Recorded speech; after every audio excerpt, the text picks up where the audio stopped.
And joining me now is a very special guest. I'm joined by the Israeli Foreign Minister Gideon Saar. He joins me from the Soroka Hospital, which was hit by an Iranian missile early this morning. Appreciate your joining us, Mr. Saar, in these very tough times. Just wanted to know from you first, you're at the hospital where an Iranian missile struck earlier today. Civilian casualties, it appears, could be mounting. Is that a major concern now, the fact that even hospitals are being struck? Iranians are claiming hospitals in their country are being struck, and now one has been struck in Israel.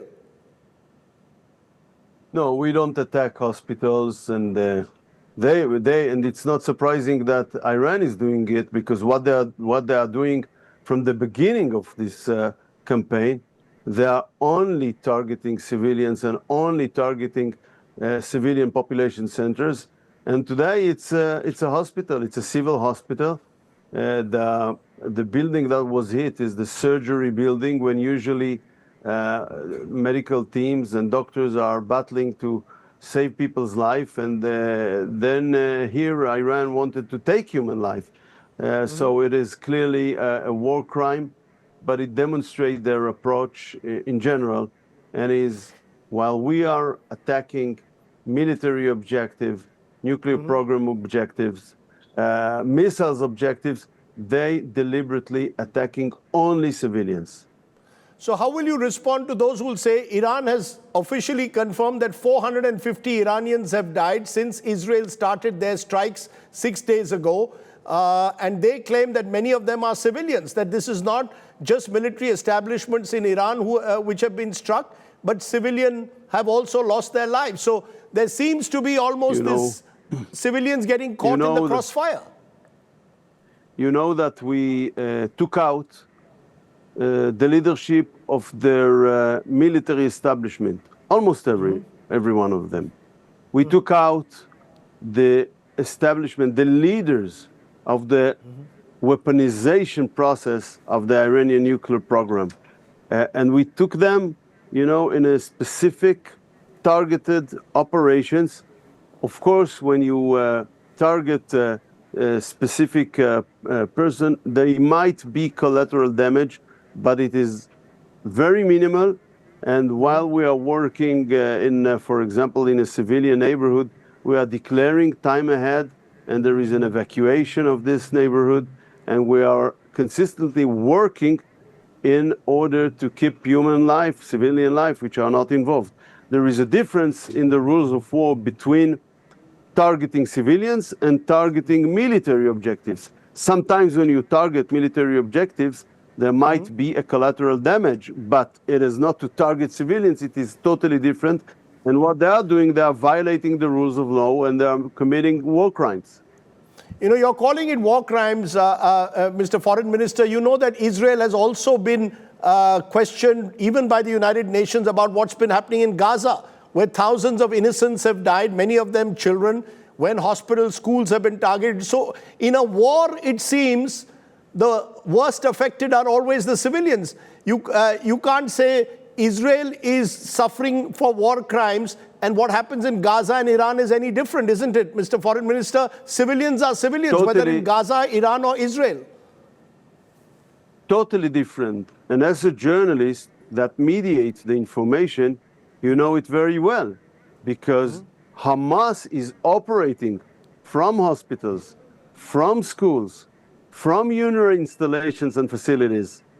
Here in this hospital, you wouldn't find any military activity. It's a civilian hospital. So what must be brought to the attention of your viewers is the huge difference between targeting civilians or targeting terrorists that might be hiding after civilians or taking use of a civilian facility.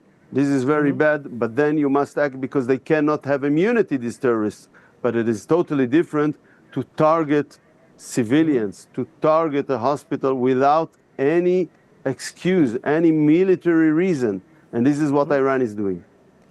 let me push you one more time on that. If there were any Palestinians watching this program, or indeed those concerned about human rights across the world and what happens during war, what will you tell them, given the thousands who've already died in Gaza because of Israeli strikes, or indeed are dying today in Iran? What will you tell those who are saying Israel also will have much to answer for? I will tell him very simply.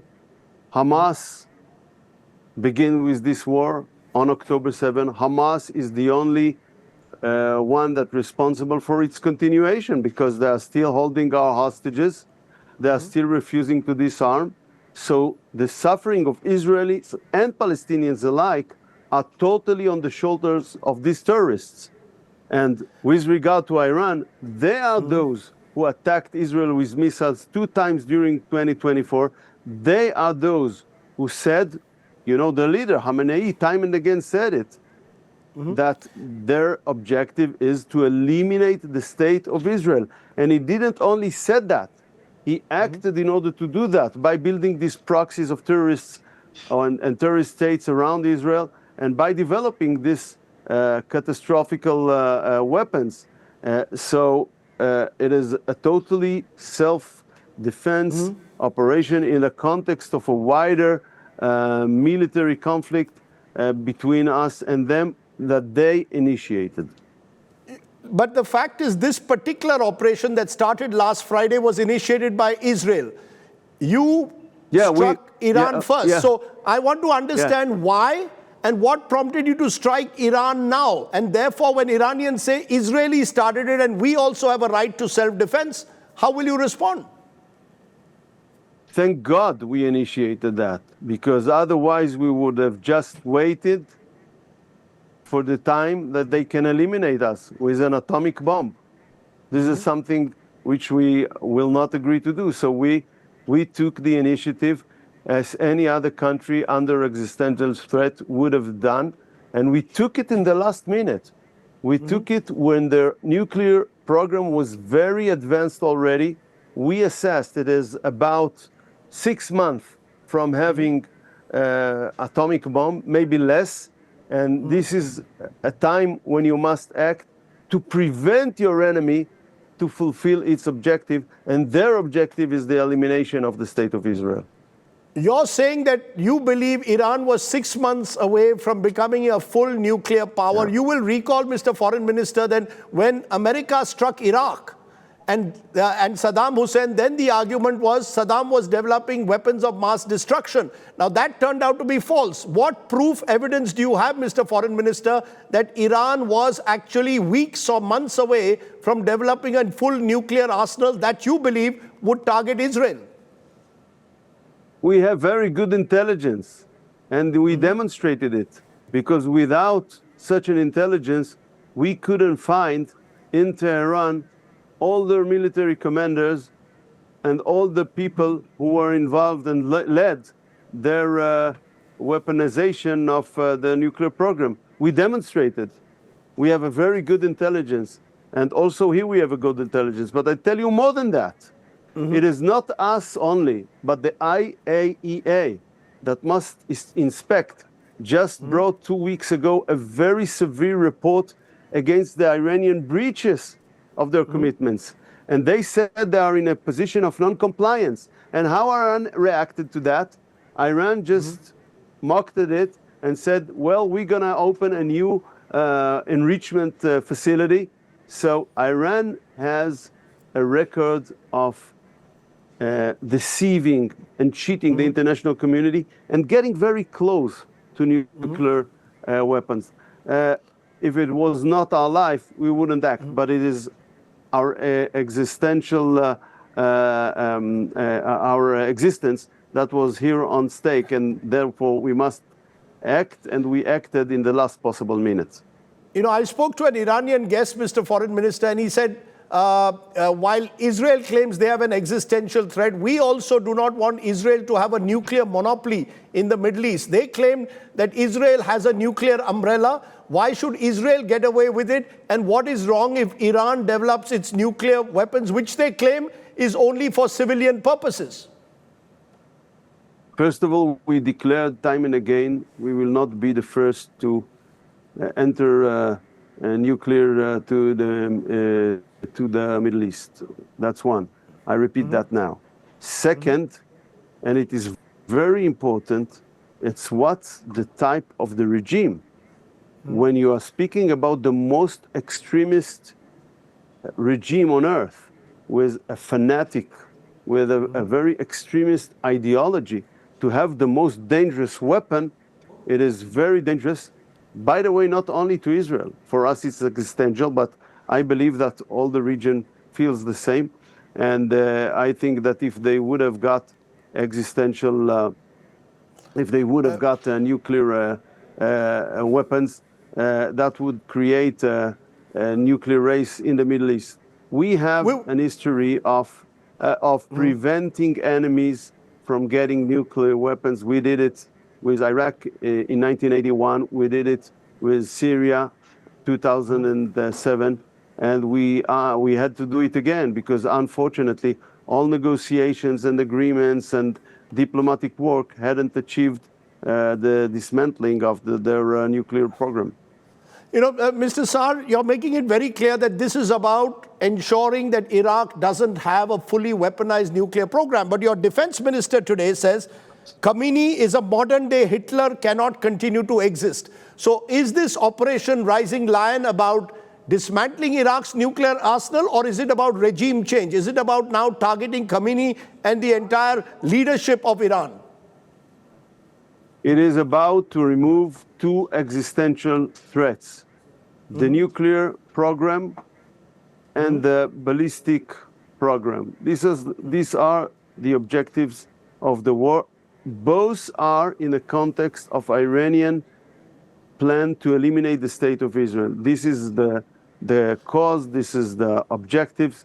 The Security Cabinet. No, so is the objective now? Let me push you, sir.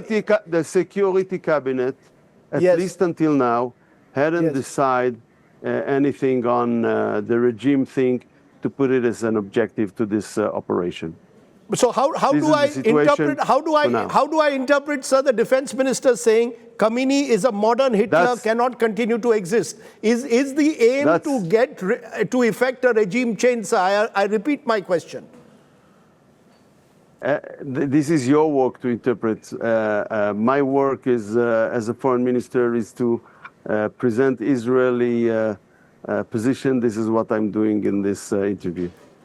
Let me then come to the big question. America, sir. Do you expect Donald Trump and America to get fully involved? The belief is that unless you have American support in terms of their B-2 bombers, you will not be able to reach the the Iranian underground nuclear facilities in places like Fordo. Do you expect America to join you now directly in this operation, or is this only going to be an Israeli operation, sir? We went to this operation by ourselves to do whatever we can do to confront these challenges, these two existential threats, which I mentioned. We're thankful for the U.S. for supporting Israel in defense and defending the sky of Israel.